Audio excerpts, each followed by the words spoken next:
पूर्ण परमात्मा पाप कर्म दंड को भी काट सकता है। अभी तक जिस भी संत व महापुरुष से मिले उन्होंने यही बताया कि पाप कर्म फल भोगने से ही समाप्त होगा। वो प्रभु कौन है जो पाप कर्म को काट देता है, वो काल के बंधन से छुड़वा देता है। उसका क्या नाम है, पूजा की विधि क्या है? कृपया अवश्य सुनिए जगत गुरु तत्वदर्शी संत रामपाल जी महाराज के अमृत वचन। अब परमात्मा कबीर जी अपनी सृष्टि रचना के बारे में जानकारी देंगे और एक धर्मदास नाम के उनके शिष्य थे, बांधवगढ़ के रहने वाले थे। वो उन वरिष्ठ आत्माओं में से थे, उन वर्णीय आत्माओं में थे जिनको परमात्मा आकर मिलते हैं। उसके लिए पहले थोड़ा सा संकेत आपको वेदों में देंगे, क्योंकि रात्रि में ये प्रोजेक्टर बहुत अच्छा काम करता है। और पुण्यात्माओं, यहाँ ये सारी व्यवस्था प्रभु ने आप पुण्यात्माओं के लिए करवाई है। इतना बड़ा सेट बनवाया अपने बच्चों के लिए, इनके ऊपर पंखे की व्यवस्था करवाई, प्रोजेक्टर का प्रबंध करवाया अपने बच्चों से, इसलिए कि आप जी परमात्मा से परिचित हो जाएं। एक बार आप परमात्मा से परिचित हो गए फिर आपको मोक्ष में देर नहीं है। इतना आसान मार्ग है ये मोक्ष का। परमात्मा को पाना सबसे आसान कार्य है, सबसे आसान जॉब है। लेकिन परमात्मा पहचानना और जो साधना हम कर रहे हैं, ये विश्वास होना कि ये सत्य है, ये कठिन है। और इसको बहुत आसानी से हम हल कर सकते हैं इस प्रोजेक्टर के माध्यम से, और सदग्रंथ हमारे पास है। तो सबसे पहले आपको ये दिखाते हैं कि वो परमात्मा कैसी लीला किया करता है, वो कौन है, उसका वास्तविक नाम क्या है। और विशेषकर पवित्र हिंदू समाज, वैसे तो ये सदग्रंथ पवित्र चारों वेद, पवित्र गीता, श्रीमद् भगवत गीता, पवित्र 18 पुराण, ये किसी मजहब विशेष के सदग्रंथ नहीं हैं।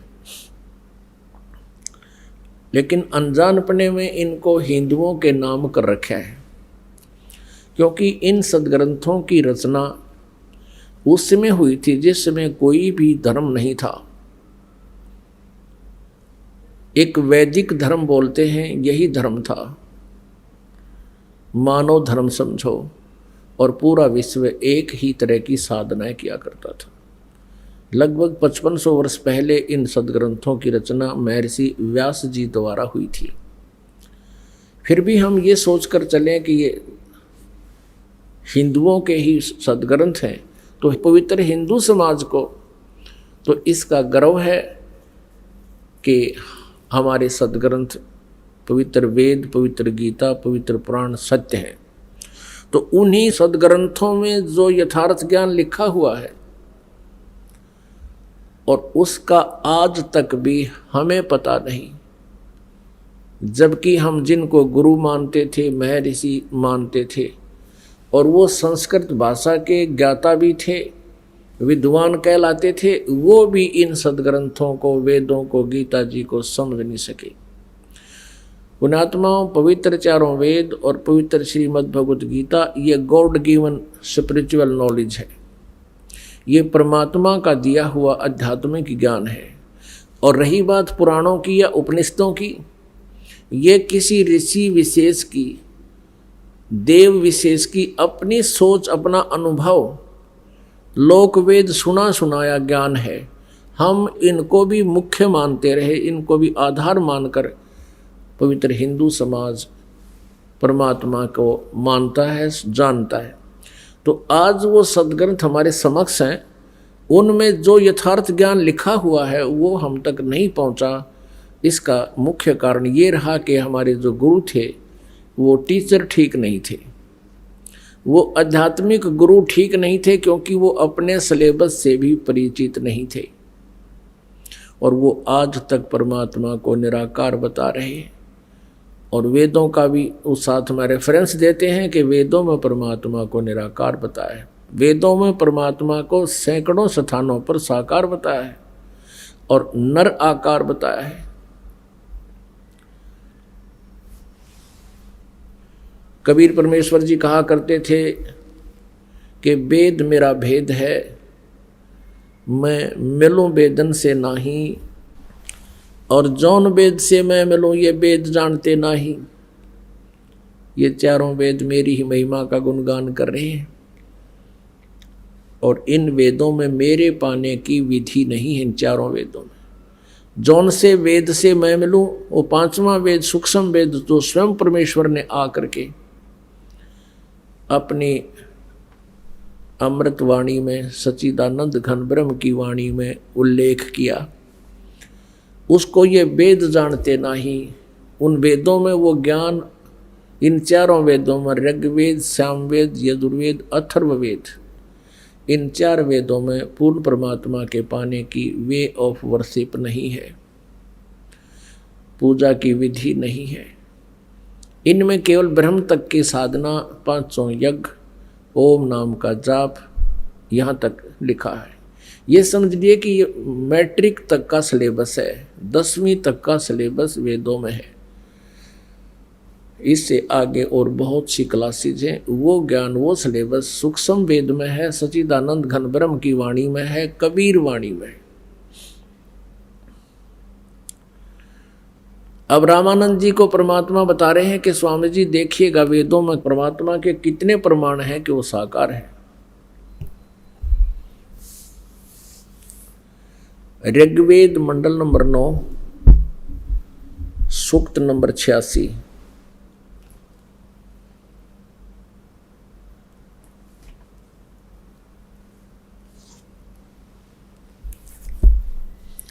ये देखिएगा, ऋग्वेद मंडल नंबर 9, ये 9 और 10 इकट्ठा ही है।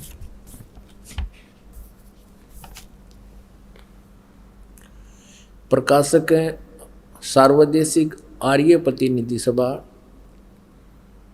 महर्षि दान भवन, रामलीला मैदान, नई दिल्ली। इनके फोन और फैक्स नंबर है। इन्होंने लिखा महर्षि दान सरस्वती कृत। मुद्रक है Prince offset printers, 1510 Pataudi house, Daryaganj, नई दिल्ली।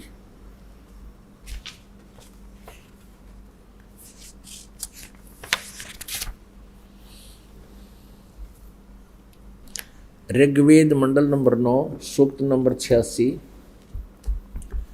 और मंत्र नंबर 26।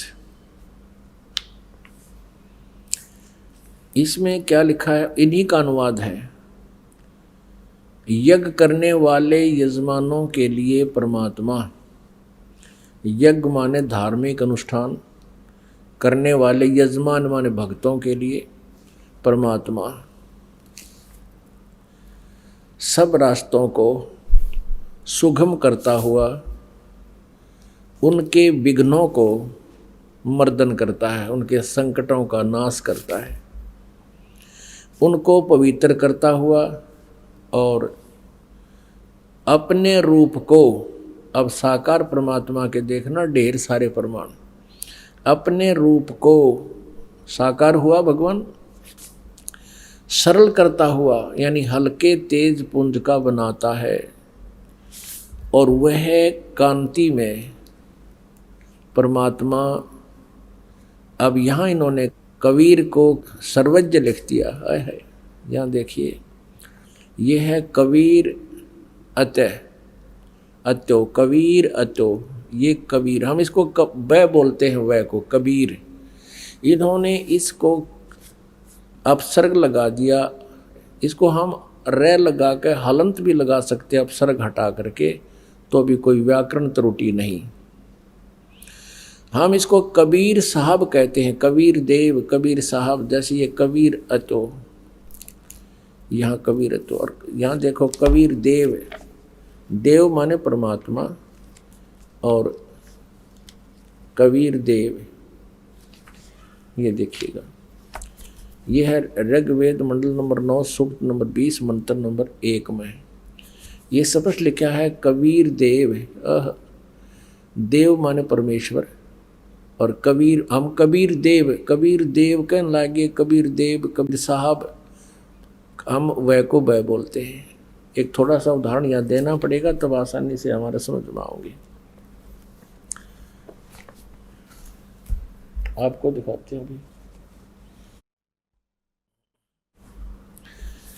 अब आपको इन्हीं जो व्याकरण के जानने वाले माने जाते थे, संस्कृत के विद्वान समझे जाते थे, ये नकली महर्षि दानंद ने इन वेदों में बैठा रखा अनुवाद करने का। ये दानंद जी का अनुवाद नहीं है जो आपको दास दिखा रहा था, नहीं तो ये इसका विनाश कर देता। ये नाम दानंद का इसलिए लिख रखा है कि इसके नाम तो ये व्याख्या करते हैं। ये 9वां और 10वां मंडल ऋग्वेद का दानंद जी का अनुवाद नहीं है। ये तो एक आचार्य का अनुवाद है जो दानंद जी के ही सिद्धांत को महत्व देता रहा, लेकिन सच्चाई को वो छुपा नहीं सका। अब यहाँ कबीर देव को, जैसे यजुर्वेद है उसके ऊपर रै लगा हुआ है, और कहीं पर केवल यजु भी लिखा हो प्रकरणवश, तो वहाँ भी विद्वान पुरुष को अंडरस्टूड होता है कि ये यजुर्वेद की जानकारी है। Yajurveda is a Holi book. Yajurveda एक पवित्र पुस्तक है और उसके विषय में चर्चा कहीं लिखी गई है, तो अंडरस्टूड होता है वहाँ यजु भी लिखा हो, यजुहु, यजु माने लगाकर 2 अपसर्ग लगा रखे हो, तो उसको अनुवाद करते समय लिखना पड़ेगा यजुर्वेद, जैसा कि स्वामी दानंद ने किया हुआ। देखिएगा, ये यजुर्वेद है, ये महर्षि दानंद का अपने कर कमलों से इसका अनुवाद है। ये अनुवाद करता स्वामी दानंद है, राइटर नहीं है वेदों का। राइटर तो वेद व्यास जी है। प्रकाशक है सार्वदेशी कार्य प्रतिनिधि सभा 2/5 महर्षि दानंद भवन, रामलीला मैदान, नई दिल्ली। संपूर्ण 40 अध्याय महर्षि दानंद सरस्वती कृत। मुद्रक है Prince offset printers 1510 Pataudi house Daryaganj नई दिल्ली से। अब देखिएगा इसके 36वें अध्याय में, ये है 36वां अध्याय, 36 अध्याय आरंभ। इसके प्रथम मंत्र में ही लिखा है रचम वाचम परपधे मनो यजु परपधे। ये यजु शब्द लिखा है, इसके 2 अपसर्ग लगा दी गई है, और यहाँ देखिएगा इनका अनुवाद किया महर्षि दानंद ने। ये यजु अपसर्ग लग के यजु लिखा हुआ है, और इन्होंने फिर इसको अनुवाद करते समय यजुर्वेद लिखना पड़ा। ये बिल्कुल सही है। इसी प्रकार जहाँ केवल कवि लिखा हो, कबीर लिखा हो, तो उसका अनुवाद करना पड़ेगा कबीर देव, क्योंकि उस परमेश्वर के बारे में, उस कबीर परमेश्वर के बारे में, ये यजुर्वेद के बारे में जानकारी है, तो वो कबीर के बारे में, कबीर देव के बारे में जानकारी है। हम उसको कबीर साहब कहने लगे। इतनी सी बात है, इन वेदों को समझना ही आसान होगा। पुण्यात्माओं, हमारे लिए ये वेद पाठ हो रहे थे क्योंकि हमारे पूर्वज शिक्षित थे, ये संस्कृत भाषा में लिखे हुए थे। अब परमात्मा ने दया करी है कि हमारे को वो सूक्ष्म वेद का ज्ञान प्राप्त हो गया, और दया करी परमात्मा ने एकादि पुण्यात्मा से इनका अनुवाद ठीक सा करवा दिया। ना तो दानंद ने तो यजुर्वेद उठा के देख लो, शर्म में दर्द हो जाए, ऐसे अनरस कर दिए अर्थों के, उसको पढ़ नहीं सकता आदमी। ना 3 वेदों का घर घर में प्रचार होता यदि इनका अनुवाद ठीक होता। अब फिर देखते हैं ऋग्वेद मंडल नंबर 9 सूक्त नंबर 86, आप पढ़ रहे हो मंत्र 26। यज्ञ करने वाले यजमानों के लिए परमात्मा, यानी साधना करने वाले साधकों के लिए, भक्तों के लिए परमात्मा सब रास्तों को सुगम करता हुआ उनके विघ्नों का मर्दन करता है, उनके संकटों का नाश कर देता है, उनको पवित्र करता हुआ अपने रूप को, साकार हुआ भगवान, अपने रूप को सरल करता हुआ तेज पुंज अन्य दे धरकर इस विधम को भेंटी। गरीबदास जी ने कहा है, ब्रह्मवेदी में। वह कांति में परमात्मा सर्वज्ञ नहीं, यहाँ लिखना चाहिए था कबीर देव विद्युत के समान क्रीड़ा करता हुआ वर्णीय पुरुष को, श्रेष्ठ भक्त को, अच्छी आत्मा को, वरिष्ठ आत्मा को प्राप्त होता है। यानी साकार है, अपना उनका रूप लिखा है, उनका नाम लिखा है, और वो उस अच्छी आत्मा को आकर मिलता है। अब ऋग्वेद मंडल नंबर 9 सूक्त नंबर 86 का ही मंत्र 27 देखिएगा। परमात्मा को प्राप्त होती है जो परमात्मा ध्रुवलोक के तीसरे पृष्ठ पर विराजमान है। ध्रुवलोक कहते हैं वो तेजों में सवर ज्योति सतलोक के तीसरे पृष्ठ पर, यानी सबसे ऊपर वाले स्थान पर परमात्मा कबीर देव जी विराजमान है। अब देखिएगा 82 का ऋग्वेद मंडल नंबर 9, अभी दिखाते हैं आप। ऋग्वेद मंडल नंबर 9 सूक्त नंबर 82 का मंत्र नंबर 1। इसमें कहा कि जो सर्वो उत्पादक प्रभु, यानी सबकी रचना करने वाला परमात्मा प्रकाश रूप, वैसे अरुष माने साकार होता है, प्रकाश रूप, सद्गुणों की वृष्टि करने वाला, पापों का हरण करने वाला, वह राजा के समान, राजेव माने राजा के समान, इन्हीं के शब्दों में।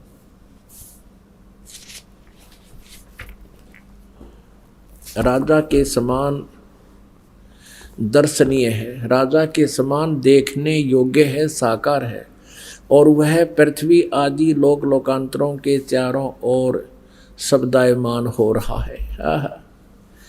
वह वर्णीय पुरुष को, जो दृढ़ भक्त है, उसको पवित्र करता हुआ प्राप्त होता है।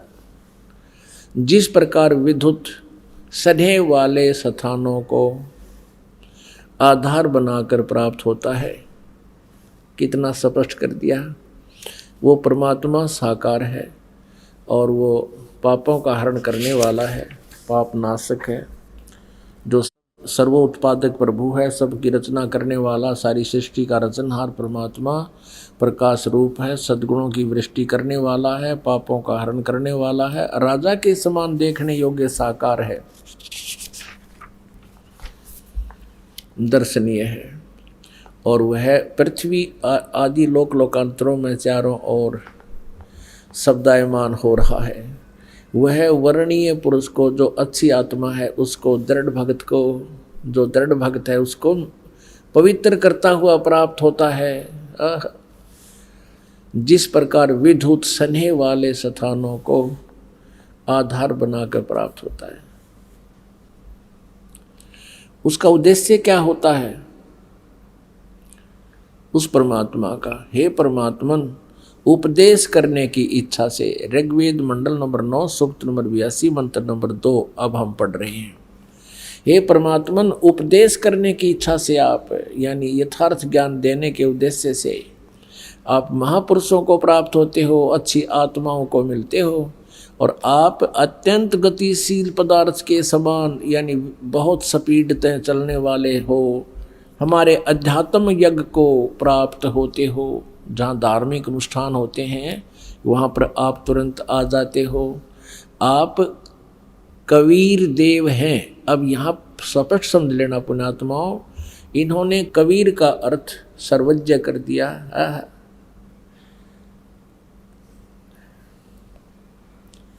अब यहाँ देखिएगा, ये है कबीर वेदस्य, ये रे है ऊपर, ये कबीर वेदस्य, यहाँ कबीर शब्द है, इनका इस रे हटा दिया इन्होंने, जैसे सीधा ये लिख दिया।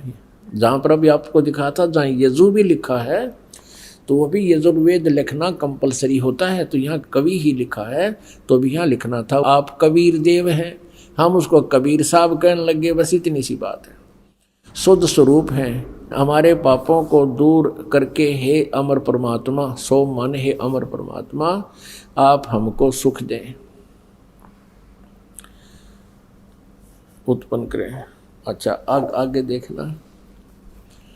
अब तीसरे में ऋग्वेद मंडल नंबर 9 सूक्त नंबर 82 मंत्र 3 में, पवित्र यज्ञों में रक्षा से आप प्राप्त होते हैं और पृथ्वी आदि लोक लोकांतरों में गति करते हुए चल कर आते हैं। गति करते हुए सर्वव्यापक नहीं, आप हैं। आप स्वयं गतिशील होकर यानी चलकर विराजमान होते हैं। आप कैसे हैं? सबके तर्पक हैं, सबके रक्षक हैं, बड़े बड़े गतिशील पदार्थ के नियंता हैं, पृथ्वी आदि लोक लोकांतरों के केंद्र होकर सब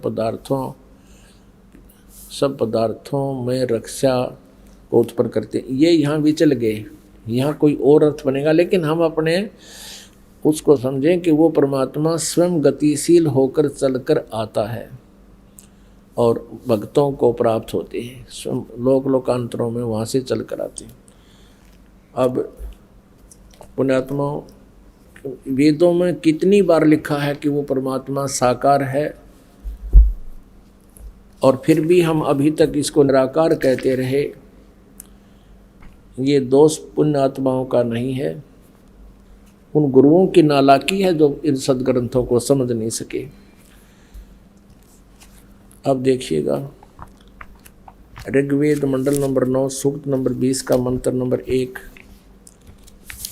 ऋग्वेद मंडल नंबर 9 सूक्त नंबर 20 मंत्र नंबर 1 में यहाँ स्पष्ट लिखा है, पर कबीर देव, इन्हीं का अनुवाद पढ़िए, वह परमात्मा कबीर देव है। यहाँ लिखना चाहिए था, इन्होंने मेधावी लिखा है, वह परमात्मा कबीर देव है और सबका रक्षक है।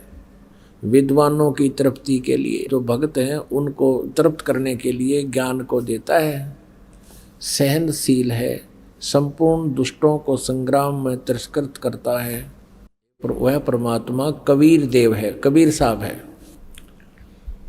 आपको कुछ एक मंत्र दिखाते हैं, उसके बाद फिर आगे सत्संग बढ़ाते हैं, क्योंकि जब तक हम अपने परमात्मा को पहचाने नहींगे, यथार्थ ज्ञान से परिचित नहीं होंगे कि भगवान कैसा है, कहाँ प्रमाण है। आज आप दास के इन वचनों को सदग्रंथों में देख रहे हो, और ये दास सन 1994 से यही व्याख्या करता आ रहा था, परमात्मा को इसी प्रकार बता रहा था, क्योंकि वो सूक्ष्म वेद में कबीर परमेश्वर ने पहले बताया हुआ था और हमें 100% विश्वास था, अपने मालिक पर कॉन्फिडेंस था। और आज परमेश्वर ने दया करी, सन 2001 में इस दास के अंदर विशेष प्रेरणा की, जब करौथा आश्रम निर्मित कर दिया। पहले घर घर गांव गांव में जाके सत्संग करते थे, बहुत बिजी लाइफ था दास का। फिर इतना अत्यधिक पाठ हो गए, सत्संगों की अधिकता बढ़ गई, घर घर नहीं जाया जा सका। दया करी परमात्मा ने, एक आश्रम बनाया करौथा में। वहाँ फिर कुछ रिलैक्स महसूस हुआ, कुछ समय मिला, पाठ सामूहिक करने लग गए जैसे अब हो रहे हैं। एक दिन प्रेरणा की परमात्मा ने इस दास को कि इस वेद मेरा भेद है।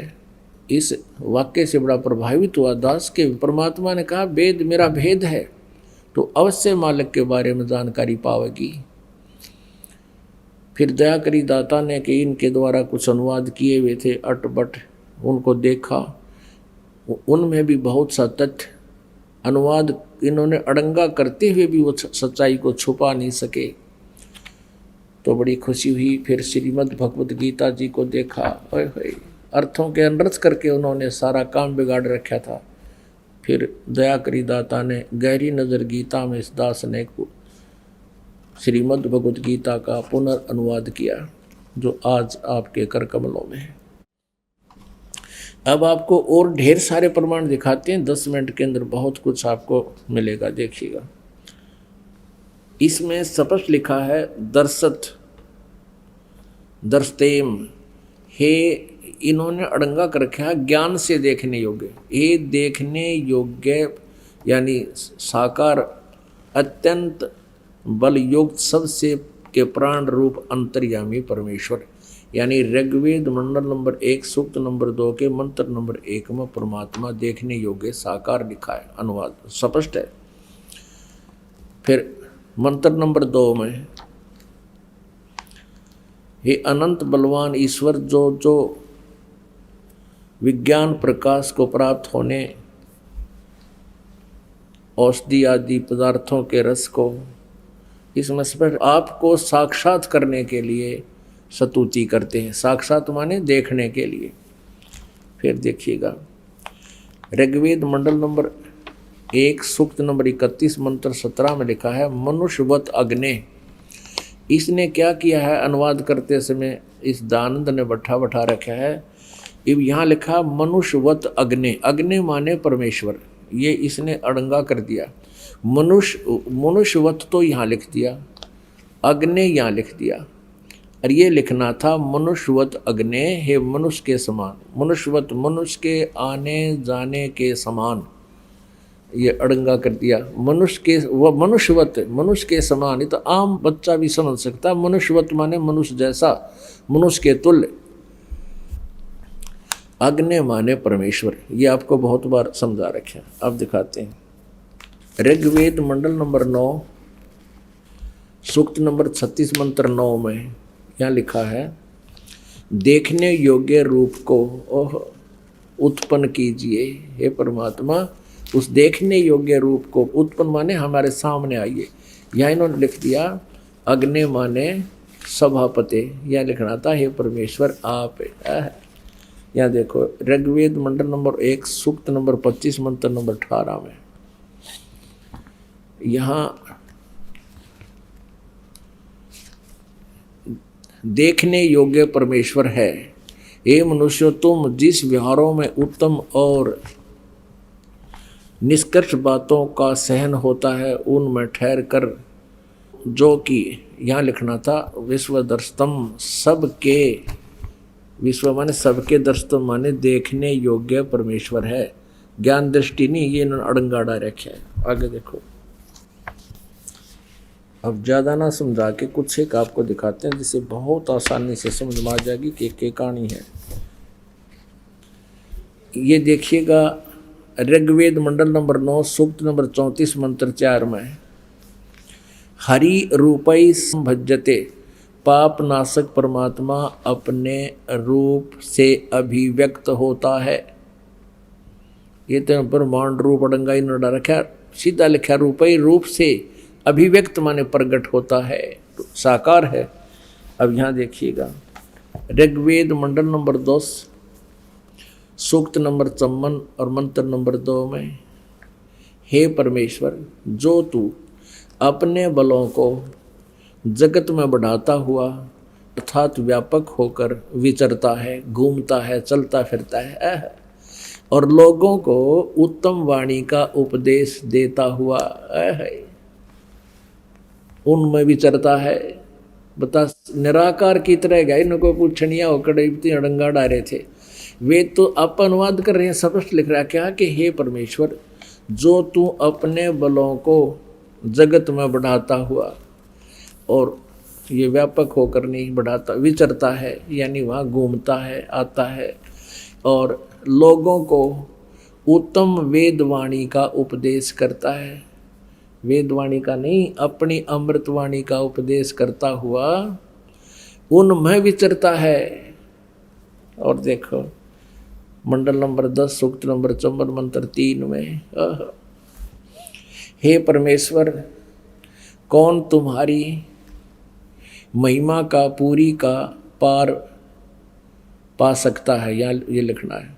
हमसे पूर्ववर्ती ऋषि लोग प्राप्त किए हैं आपको, हमसे पहले वाले महापुरुषों को आप मिले हो, आपको प्राप्त किया है, जिस कारण से कि तुम अपने तन्व मन शरीर से, प्रकृति रूपी नहीं, ये नडंगा डाना था, तन्व माने शरीर से पृथ्वी और धूलोक को भी अथवा माता और पिता को भी एक साथ उत्पन्न करते हैं।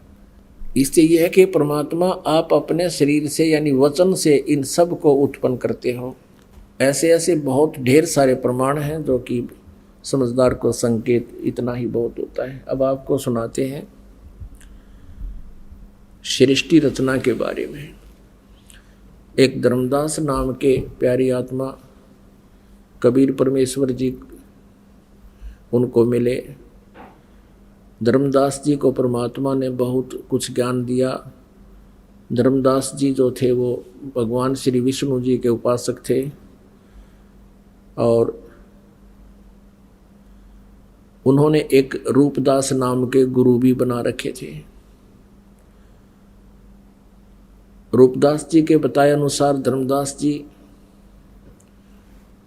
सब क्रियाओं को करते हुए अपने मानुष जीवन को व्यर्थ कर रहे थे। परमात्मा कहते हैं गोता मारूं स्वर्ग में जा बैठूं पाताले, कहें कबीर ढूंढता फिरूं अपने हीरे मोती लाल। उसी उद्देश्य से परमात्मा उन अच्छी आत्माओं को मिलते हैं जैसा वेद प्रमाण कर रहे हैं। वो लीला परमात्मा ही करते हैं और वो लीला केवल कबीर परमेश्वर जी ने ही की है, इसलिए कबीर इज गॉड। बंदी छोड़ कबीर इज गॉड, बंदी छोड़ कबीर परमेश्वर है। ये वही परमात्मा है जो काशी में बनारस में जुलाहा बनकर जुलाहे रूप में रहे थे। उसी दौरान वो अपनी एक प्यारी आत्मा धर्मदास जी को मिले। धर्मदास जी विष्णु जी के कट्टर उपासक थे। हिंदू धर्म में जन्म होने के नाते अन्य जितनी भी लोक वेद के आधार से क्रियाएं बताई गई थी उन सब को किया करते थे। उसी आधार से वो वृंदावन में चले गए थे।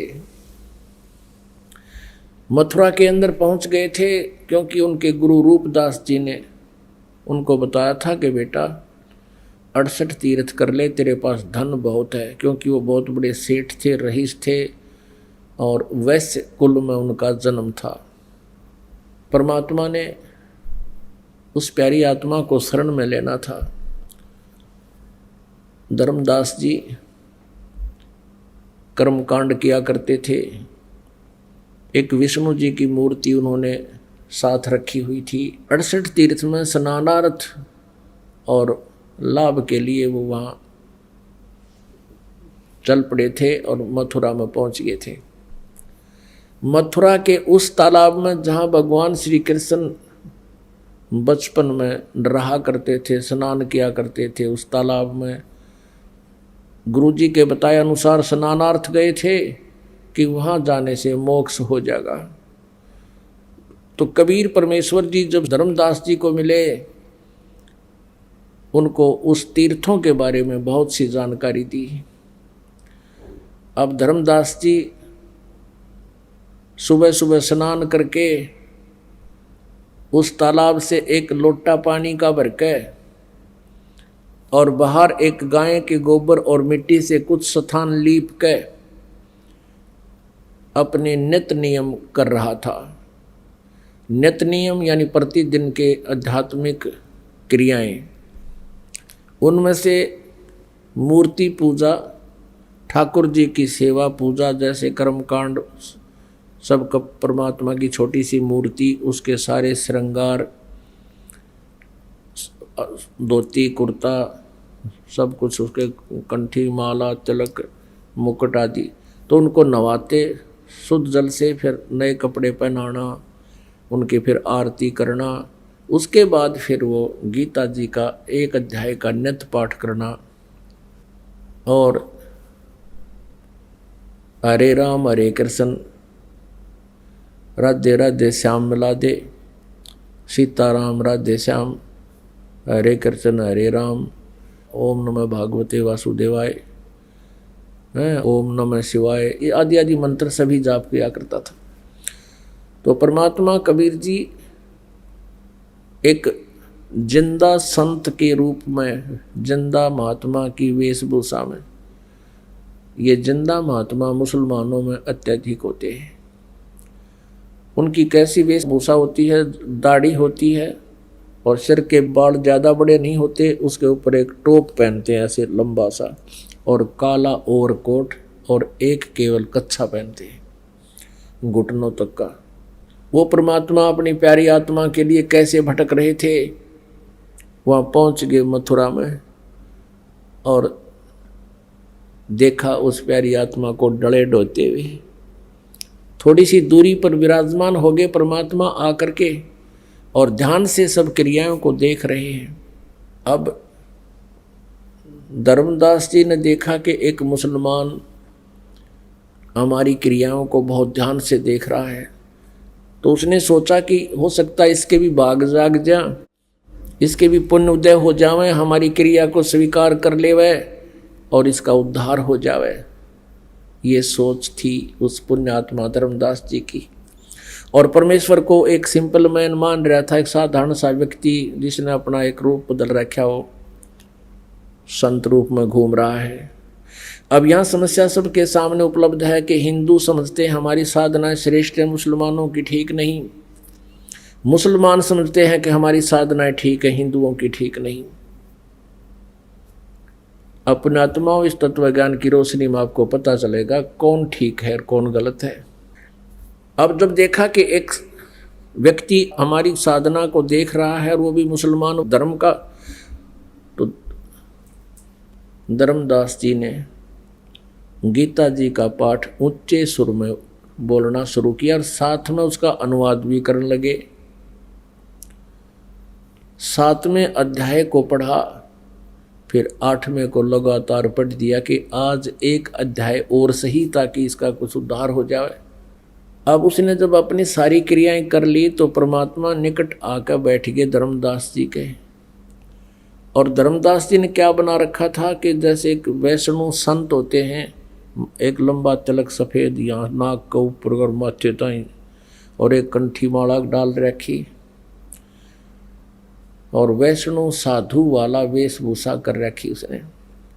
साथ में गीता जी, पुराण आदि वो बहुत सी पुस्तकें थैले में डाल रखी। अब परमात्मा ने उससे कहा कि हे वैष्णव संत, हे महात्मा जी, हाय हाय पुण्यात्माओं, आप बालक हो, आप अबोध बच्चे हो बिल्कुल। आप इस ज्ञान को धीरे धीरे समझोगे, फिर आपको रोना आया करेगा। ये बातें आपको याद आवेंगी क्योंकि आप पुण्यात्मा हो, और अभी आपके अंतःकरण में मलिनता अधिक आ गई है। लेकिन पुण्यात्मा के ऊपर मलिनता का असर अस्थायी होता है, कुछ दिनों में ये तुरंत साफ हो जाएगा, और फिर आपको याद आऊँगी ये बातें कि हे पालिक, आप हमारे लिए इतने दुखी पाए। हम 2 कौड़ी के जीव को वो संत कहते हैं, स्वामी जी कहते हैं, जैसे रामानंद जी को कहा, अब धर्मदास जी को कहा। क्या कहा कि परमात्मा ने कहा कि हे महात्मा जी, मैं परमात्मा के लिए भटक रहा हूँ। कबीर परमेश्वर जी एक जिंदा महात्मा संत के रूप में वहाँ उपस्थित, और धर्मदास जी को स्वामी जी कह रहे हैं कि हे स्वामी जी, हे महात्मा जी, मैं बहुत जगह भटक लिया। मैं भले ही सन्यासी बन गया हूँ, लेकिन मेरी संतुष्टि नहीं किसी से। जो भी प्रश्न मैं करता हूँ, मेरे प्रश्न का उत्तर किसी के पास नहीं, मेरी शंका का समाधान नहीं हो पा रहा। और आपको मैं देख रहा हूँ कि मुझे कुछ आशा की किरण फूटी है, मुझे लगता है कि आपसे मेरा कोई समाधान हो पाएगा। मैं कुछ प्रश्न करना चाहता हूँ। अब धर्मदास जी प्रसन्न हो गए, कहने लगे करो प्रश्न, बोलो क्या कहना चाहते हो। तो स्वामी परमात्मा का और उस आत्मा का कैसे संवाद हुआ, ये अमृतवाणी में सुनाते हैं। पुण्यात्माओं, जो आनंद परमात्मा के इस आध्यात्मिक ज्ञान से आपको आवेगा, क्योंकि ये आत्मा का आहार है, आत्मा की खुराक है। दर जिंदे का रूप सैल वृंदावन कीनी, तहाँ मिले धर्मदास करत हैं बहुत अदीनी। बहुरंगी वरियाम कामनी कामी सोई, दर सतगुर का रूप धनी उतरे हैं लोई। कहते हैं गरीबदास महाराज जी की अमृतवाणी है, क्योंकि गरीबदास जी महाराज जी को परमात्मा मिले थे गांव छुड़ाने, जिला जज्जर, हरियाणा में। जब 10 वर्ष के थे गरीबदास साहिब जी अपने गौओं का गवाले बनकर अपने ही खेतों में बाहर गए हुए थे। 10 वर्ष की आयु थी और भी बहुत से गवाले थे। वो परमात्मा पूर्ण ब्रह्म सतलोक से गति करके आए थे। जैसा वेद प्रमाण देते हैं, वो परमात्मा ने लीला पहले की हुई है, वेद आज हमारे समझ में आए हैं। सन 1727 में जब आदरणीय गरीबदास साहिब जी 10 वर्ष के थे, वो परमात्मा अपने स्वभाववश अपने गुणाधार से अपनी लीला करते हुए शरीर सतलोक से आए थे कबीर परमेश्वर, और खेतों में जहाँ जंगल में गऊ चरा रहे थे वहाँ गरीबदास जी को मिले थे। फिर गरीबदास जी की आत्मा को, उस पुण्य आत्मा को निकाल कर शरीर से ऊपर लेकर गए, सब ब्रह्मांड दिखाए, ब्रह्मा विष्णु महेश की सतिथि दिखाई, ब्रह्म पर ब्रह्म और पूर्ण ब्रह्म अपने यानी अपनी सतिथि से परिचित करवाया, और फिर उनको दिव्य दृष्टि दे दी, उनका ज्ञान योग खोल दिया। उसके बाद गरीबदास साहिब जी ने कबीर परमेश्वर की आंखों देखी, जो कलम तोड़ महिमा लिखी है वो आपके समक्ष दास पढ़कर सुना रहा है। अब धर्मदास जी और परमेश्वर जी का कैसे संवाद हुआ था। दर्जन दे का रूप सैल वृंदावन कीनी, तहाँ मिले धर्मदास करते हैं बहुत अधीनी। एक जिंदा महात्मा का रूप बना के कहते हैं वृंदावन में सैल सपट्टे को चल पड़े परमात्मा, और वहाँ मिले धर्मदास करते हैं बहुत अधीनी। पर बहुरंगी वरियाम कामनी कामी सोई, दर सतगुरु का रूप धनी उतरे हैं लोई। एक सतगुरु का रूप उद्धार के वो धनी यानी कुल मालिक ही अवतरित हुए हैं, चलकर आए हैं। परम उजागर ज्ञान ध्यान बहुरंगी बाणा, तहाँ मिले धर्मदास आचार विचार दीवाना।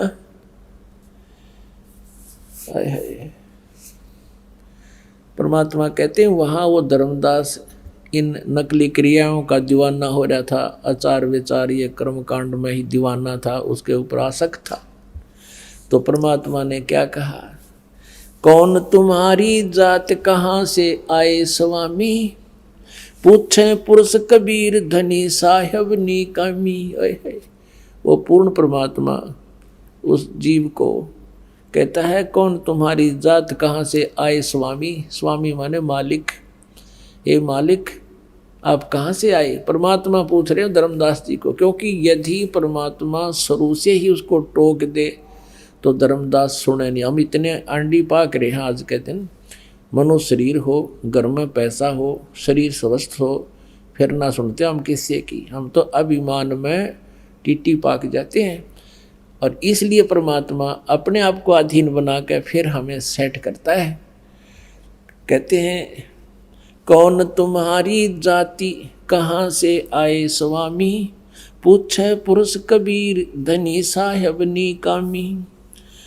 अब क्या बोले धर्मदास जी, हम वैष्णो बैरागी धर्म में सदा रहा ही, सुधर न बैठे संग कल्प ऐसी मनमाही। सुन जिंदा मम ज्ञाने को अधिक आचार विचारे, हमारी करनी जो करे उतरे भवजल पार। अब धर्मदास जी कहता है कि मैं वैष्णो वैरागी हूँ और सदा धार्मिक क्रियाओं में लीन रहता हूँ, और शूद्र को हम निकट नहीं आने देते, क्योंकि उस समय छुआछूत की सी बीमारी थी। धर्मदास जी कहते हैं कि सुन जिंदा मम ज्ञान को अधिक आचार विचार, और अमरी करनी जो करे सो उतरा भवजल पार। हमारे वाली साधना कर लोगे तुम्हारा कल्याण हो जाएगा। अब परमात्मा क्या कहते हैं? बोले धनी कबीर सुनो वैष्णो बैरागी, कौन तुम्हारा नाम गाम कहिए बड़वागी। कौन कोम कुल जात कहाँ को गवन किया है, कौन तुम्हारी रैस कौन किन्हें तुम नाम दिया है। यानी तुम्हारे गुरुजी कौन है, आप कहाँ के रहने वाले हो ये वैष्णव संत। कौन तुम्हारा ज्ञान ध्यान सुमरण है भाई, और कौन पुरुष की सेव कहाँ समाधि लगाई। किस भगवान सेव माने पूजा, पुरुष माने प्रभु की, किस परमात्मा की तुम पूजा करते हो और कहाँ ध्यान लगाते हो। को आसन को गुफा के भर मत रहो सदा ही, सालग सेवन कीन बहुत अति भार उठाई। जोड़ी झंडा धूप दीप तुम अधिक आचारी, बोले धनी कबीर भेद कई हो ब्रह्मचारी। हमको पार लंघाई यो हो परम उजागर रूप, जिंद कहे धर्मदास से तुम हो मुक्ति स्वरूप। अब जाइए पंप परमात्मा ना मारता धर्मदास, आगे चर्चा ना करो। अब भगवान ने पहले उसके खूब पुल बांधे कि ये खुश हो जा, मान बड़ाई का भूखा ये प्राणी है ही। अब क्या बताते हैं परमात्मा कि कौन तुम्हारी रैस किन्हें तुम नाम दिया है। बोले धनी कबीर सुनो वैष्णो बैरागी, और कौन तुम्हारा नाम गाम कहिए बड़बागी। और फिर परमात्मा कहते हैं कौन तुम्हारा ज्ञान ध्यान सुमरण है भाई, और कौन पुरुष की सेव कहाँ समाधि लगाई। फिर ने पूछे हैं कहीं कोई विशेष ठिकाना है तुम्हारा, कोई आश्रम है या कोई गुफा में कहीं रहते हो, या ऐसे रमता राम हो भरमते ही रहते हो। और आपने तो बहुत गणा यू जोड़ा डाला भर रखा, सालग राम और सुंदरी धूप और दीप पूरा सामान ले रखा है। जोड़ी झंडा धूप दीप तुम अधिक आचारी, बोले धनी कबीर भेद कई है ब्रह्मचारी। और के कहें परमात्मा ने बोले हमको पार लगाइयो परम उजागर रूप, जिंद कहे धर्मदास से तुम हो मुक्ति स्वरूप। परमात्मा कहते हैं मेरा बेड़ा पार करियो और मन रास्ता बता दो। अब फिर क्या बताता है धर्मदास, अपनी सारी हिस्ट्री बताता है। बांधो गढ़ है गाम नाम धर्मदास कही जय, वैसे कुल कुली जात सुदर की नहीं बात सुनी जय। हम सुदर को निकट नहीं आने देते। धर्मदास मेरा नाम है और बांधवगढ़ मेरा गांव है और वैश्य कुल में मेरा जन्म है। सरगुण ज्ञान स्वरूप ध्यान सालग की सेवा, मल्ला गिरछर कंद सब संत पूजे देवा। 68 तीर्थ नान ध्यान कर कर हम आए, पूजे सालग राम तिलक गलमाल चढ़ाए। धूप दीप अधिकार आरती करें हमेशा, राम कृष्ण का जाप रटते हैं हम शंकर शेषा। धर्मदास जी बताएं हम के पूजा करा करते हैं, राम कृष्ण का जाप जपें और भगवान शंकर की भी पूजा करता हूँ। नेम धर्म से नेह स्नेह दुनिया से नाही, आरूढ़ बैराग और की मानू नाही। धर्मदास जी पहले नो सोचा है कदे यू अपना ज्ञान समझाना चाहो मेरे ते स्पष्ट कर दी कि मैं तो अपनी क्रियाओं पर अपने गुरुजी के बताए हुए मार्ग पर आरूढ़ हूँ और किसी की मैं मानू को ना। मेरा फाइनल जचरी है कि यही विधि है, यही मार्ग है। नेम धर्म से नेह स्नेह दुनिया से नाही, और हुड्डम बैराग और की मानू नाही। सुन जिंदे मम धर्म को वैष्णो रूप हमारे, 68 तीर्थ हम किए चिन्ह सिरजनहार। अब धर्मदास कह रहा है कि सुन ले जिंदा, हम वैष्णो साधु हैं और मैंने परमात्मा को प्राप्त कर लिया है। कैसे किया है? 68 तीर्थ घूम के नानू के। बोले जिंदा बैन कहाँ से सालग आए, को 68 का धाम मुझे तत्काल बताए। राम कृष्ण का रहे नगर वो कौन कहावे, ये जड़वंत है देवता से क्यों घंट बजावे।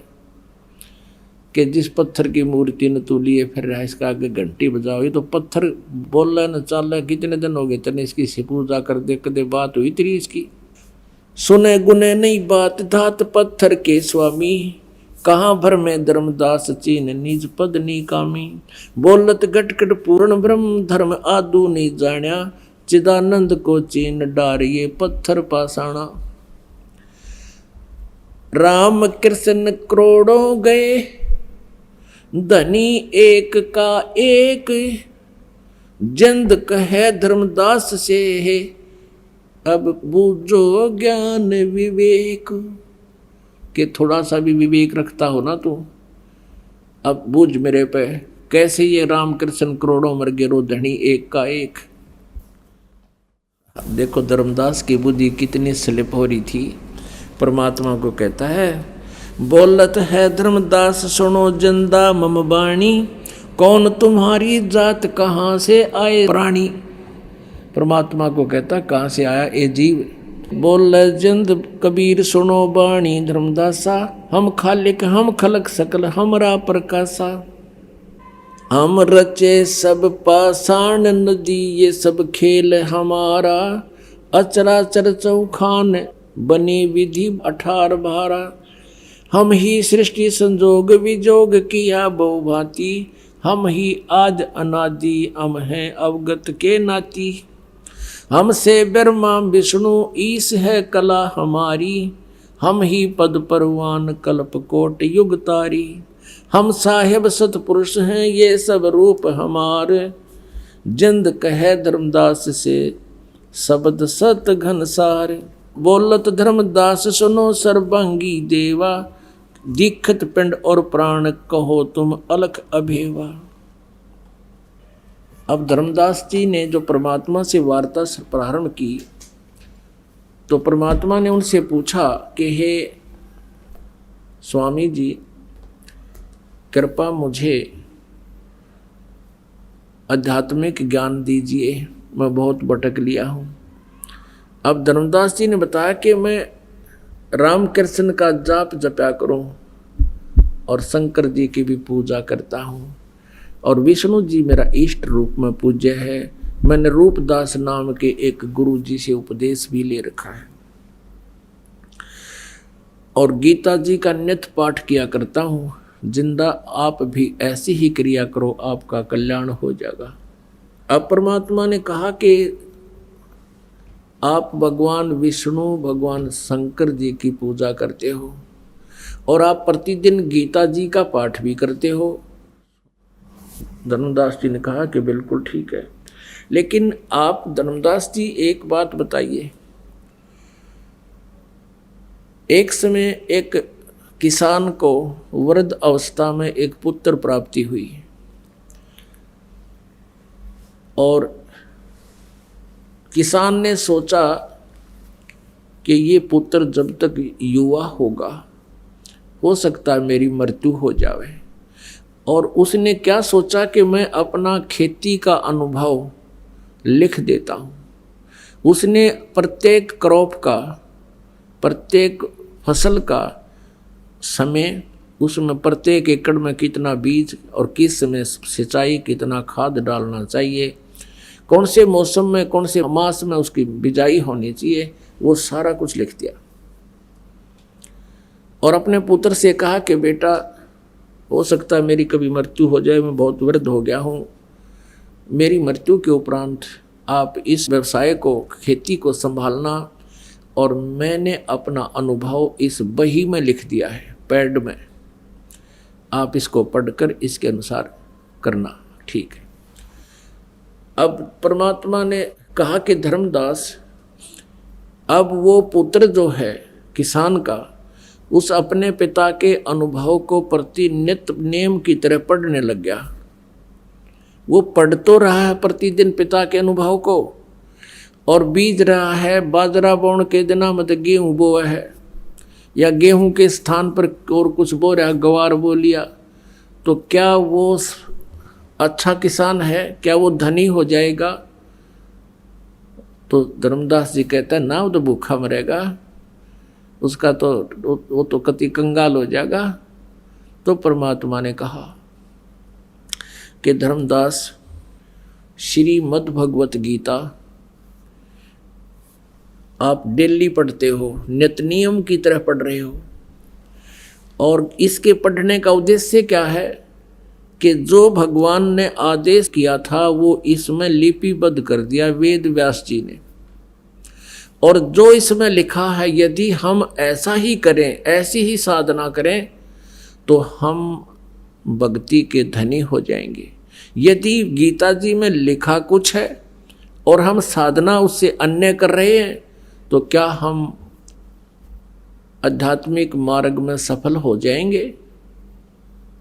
अब धर्मदास जी कहने लगे बात तो आपकी ठीक है।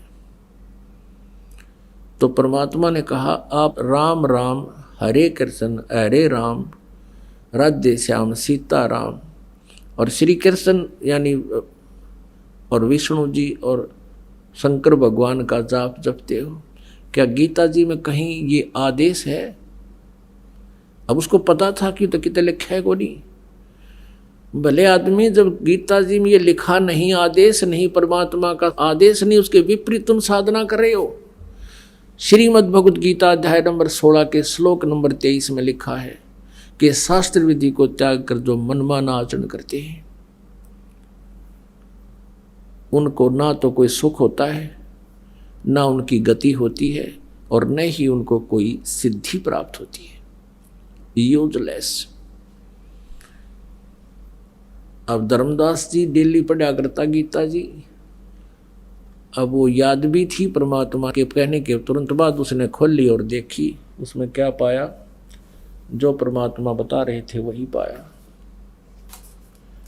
अपनात्मा, हमने गीता जी को खूब पढ़ा, लेकिन पढ़ा जरूर, लेकिन साधना गीता वाली एक भी ना करी हमने, इसलिए हमारी भक्ति का भट्ठा बैठ गया। परमात्मा का कोई लाभ मिला नहीं, सारे नो के नो आपताएं दुख हमारे ऊपर आते रहे, और हम शास्त्र विधि त्याग का मनमानी पूजा करके अपना भक्ति का नाश कर बैठे। आज हमने उन सदग्रंथों को पुनः संभालना होगा और उस सच्चे मार्ग पर हमने फिर से प्रस्थान करना होगा। आप देखना कुछ दिनों में अगर पूरा विश्व इस मार्ग पर लग गया, परमात्मा ने 1 सेकंड में यह पृथ्वी रच दी, सेकंड के कुछ भाग में सारे ब्रह्मांडों की रचना कर दी थी कबीर परमेश्वर ने 1 सेकंड में। और वो क्या नहीं कर सकते आज आपके लिए। एक बार चिट्ठी लिख दी किसी ने कि कबीर जी भंडारा करेंगे, ये साधु संतों के पास भेज दी। ये नकली आगे 18.5 लाख की संख्या में कबीर परमेश्वर के द्वार पे, और उसमें परमात्मा लीला कर रहे थे कि जैसे एक बिल्कुल गरीब व्यक्ति होता है, परमात्मा वो भी पा सकता है। सुबह का आटा था या नहीं था, इस तरह अपना कपड़ा बुनते थे, ऐसे निर्वाह कर रहे थे। हमें ये दिखाना चाहा कि तुम हमारी तरह करके देखो विश्वास भगवान पर, और ये साधना करके देखो उस परम पिता परमात्मा की। सतलोक से परमात्मा कबीर जी अपना 9 लाख बैलों के ऊपर बना बनाया भोजन लेकर आगे टेंट लगा दिए चारों तरफ। 18 लाख व्यक्तियों को 3 दिन तक भंडारा करा दिया। बरात में 80 आदमी आया करें, और 1 महीने पहले चिंता हो जाती है पूरे गांव ने, और वहाँ 18 लाख को भोजन करा दिया है। तो आपका हमारा जो रोजगार समय पर टूक, ये कोई बड़ी बात नहीं मालिक के लिए, लेकिन हमें वो विधि नहीं प्राप्त जिससे परमात्मा ऐसे लाभ दे सकता है।